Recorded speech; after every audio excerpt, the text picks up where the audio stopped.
When I was playing catch up and listening to Geshe Tafke's teachings that I had missed while I was traveling, he taught one section in Precious Garland about the qualities, a few qualities of a good, in the book it says of a good king, because Nagarjuna was speaking to the king, but it's actually the good qualities of a leader.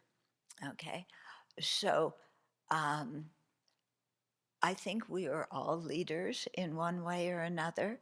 Now, you might say, okay, well, there's one abbess. Yeah, okay, that person has specific duties.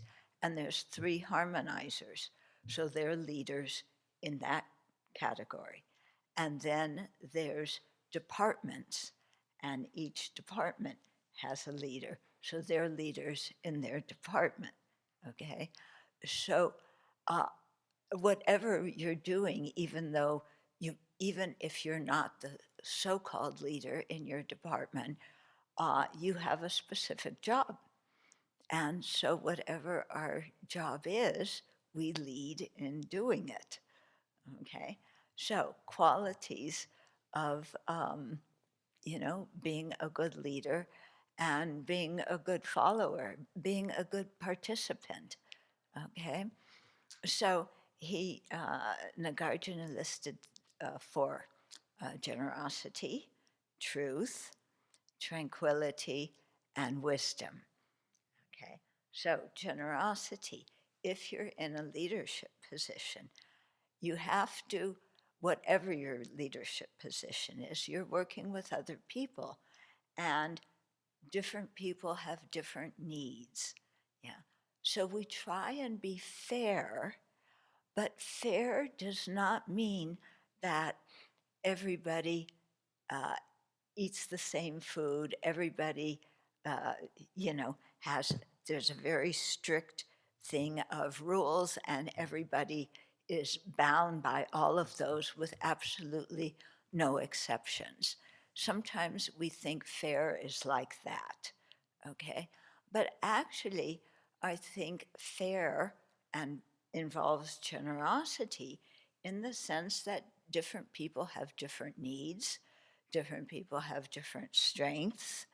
Yeah, if one thing is said to be for everybody, then everybody eats the same food, that's it, and, you know, like it or lump it. Um, but we all know that, people's bodies are different, they need different kind of food. So we make allowances. I think that's generosity in terms of being a leader, yeah, or a follower or a participant. Okay, the next one is truth. This one, I think, for me, it's might just be the most important one. Yeah, because for me, truth is very linked to trust. Yeah, and trust is the basis of good relationships, whether it's working relationship, family relationships, whatever kind of relationship it is. Trust is the basis of it. And trust depends on all the parties being truthful. Now, does this mean that everybody just goes and spills everything out all over the place? No, there's different times to say different things, and there's different ways to say different things. But, we have to have a motivation of kindness and of telling the truth, okay? And this is harder than it seems, because being honest with ourselves is even more difficult than telling the truth to others, because we have so many ways to deceive ourselves. Um, Notably, ignorance, anger, and attachment. Okay, we deceive ourselves very well. When we're attached to something, yeah, it's 100% good. I must have it. If I don't have it, this is a world tragedy. I'm going to die. The world's going to collapse. I'll hate you forever. So I've got to have whatever I want. Okay. So I'm exaggerating, but this is an exaggeration, and this is the way we act when we're attached to something. Yeah. And, uh, and then there is, of course, anger, you know. Well, okay, so this happened. So, yes, I made a mistake. You say that one day. I made a mistake. I acknowledge that. Then the next day you come back and I thought about it some more. And actually, I didn't make a mistake. It was them who started it. I'm completely innocent. You need to go talk to them. It's their fault. Okay? Anger, we switch it. And of course, ignorance. Oh, this is the chief one that one of our government officials is, uh, is using when asked, you know, are you going to do this? You know, he said some kind of policy. I'm going to do this. And somebody says, are you going to do that? Oh, I don't know anything about it. You know, this is the job of so and so. Go talk to that person. Have you heard this? Yeah. Um, so, needless to say, this dishonesty with ourselves is very difficult to crack because we tend to go to the opposite extreme when we crack it, which is, oh, I can't do anything right. You know, the whole thing is my fault. I can't do anything right. I'm a disaster. Nobody likes me. Everybody hates me. Where's that can of worms? Okay. Um, and we go to that extreme. And so we don't like hating ourselves. So what do? Yeah. We tell the truth in different words. Like, ask them, it's their fault. I don't know anything about it. I'm innocent. I made a mistake today. I'll say that tomorrow. No, that's not what I said at all. You misinterpreted it. Okay. So, um, you know, we all make mistakes in what we say. Those are not lies. Yeah. But telling the truth, you know, is much harder because it's so easy to just, you know, as somebody said, embellish the story just a little bit because you really want to make the point. Yeah. Um, okay. So this is something really to be careful with, you know, doing our best to tell the truth to ourselves without blaming ourselves for everything wrong in the world, because that's not true either. Okay. And then admitting what we did. And this is so much part of our life as monastics and what posada is all about. Yeah. Posada is all about we make mistakes and we own them. We make amends to them. We admit them. Yeah. And then it's out in the open and it's cleared up. Okay. Whereas when we cover things up, somebody knows, as they say, something is rotten in Denmark. Um, I don't think it's really rotten in Denmark nowadays. I think maybe in another city it's rotten. But, you know, we know something's going on, but nobody's talking about it. And it's a really uncomfortable feeling. Okay. Um, yeah. So the whole thing with posada is really we're honest with ourselves, we're honest with the community, we trust everybody enough to know that everybody's doing their best and that everybody will admit what they do. And therefore, we can trust everybody because we're all practicing telling the truth. We're all practicing making amends. Okay? And we make our amends in different ways. Some people list every single day that they took one gulp of water standing up, and some people don't. Yeah. But I think, by and large, even the people who don't admit every single day they took a gulp of water when they were standing up, they know they did that. Okay. And they also know that it's not a cardinal sin that you're going to hell with. Okay. Um, okay. Some people maybe won't like you. They'll point out every time you take that gulp. But that's okay. Okay, so, truth telling. And, a story I often tell when I talk about telling the truth is um, one time when I was traveling and a dear friend, was also traveling, and he wanted me to take something back to where I was going. He was going there too, but at a different time. But he wanted me, he didn't tell me, he made up some reason why he wanted me to carry it back.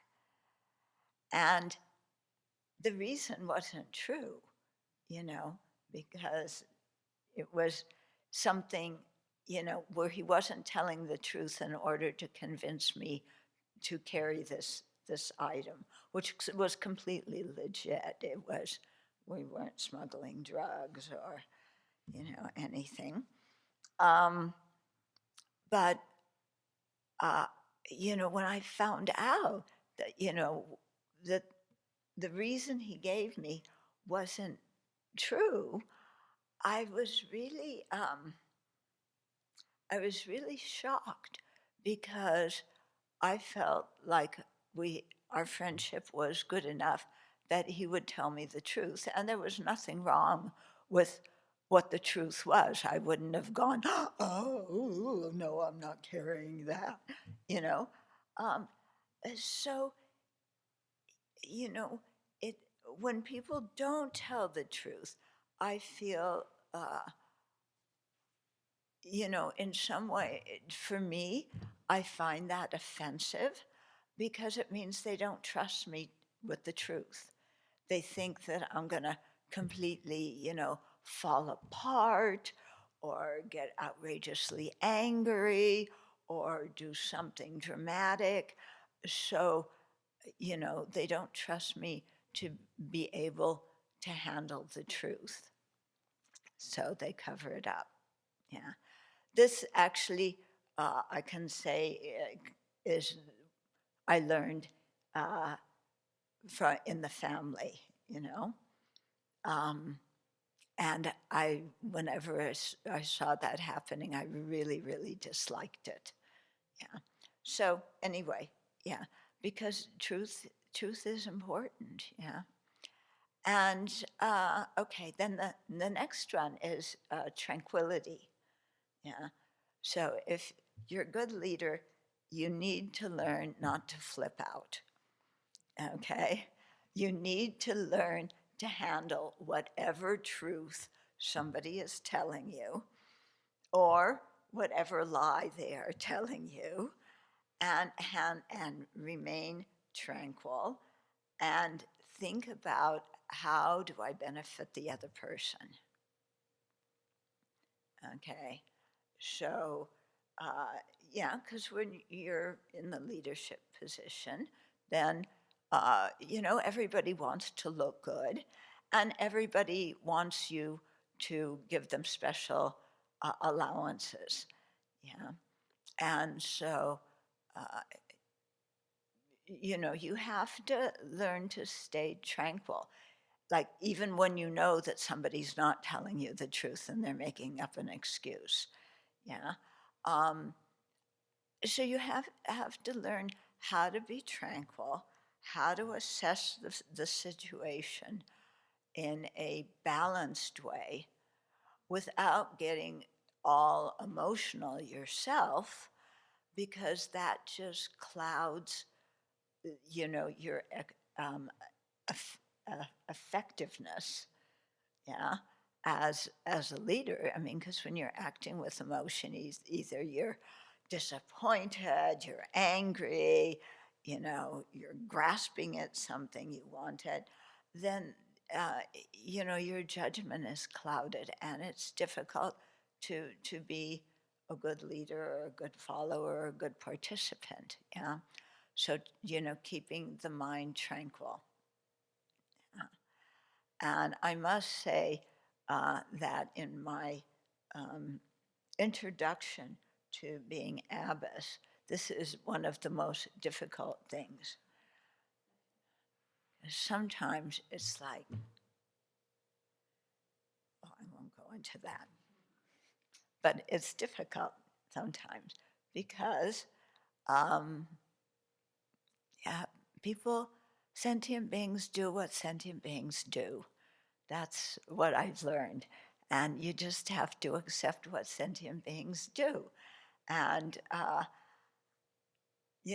we all know from reading the Vinaya that at the time of the Buddha, sentient beings did some pretty wild things, and they haven't stopped yet. Yeah. And so they continue to do wild things. Uh, so I'll talk about that a little bit more in Vinaya class tomorrow. Um, and then the fourth quality was wisdom. Okay, so you have to, treat everybody fairly with generosity. You have to tell the truth and call things out truthfully.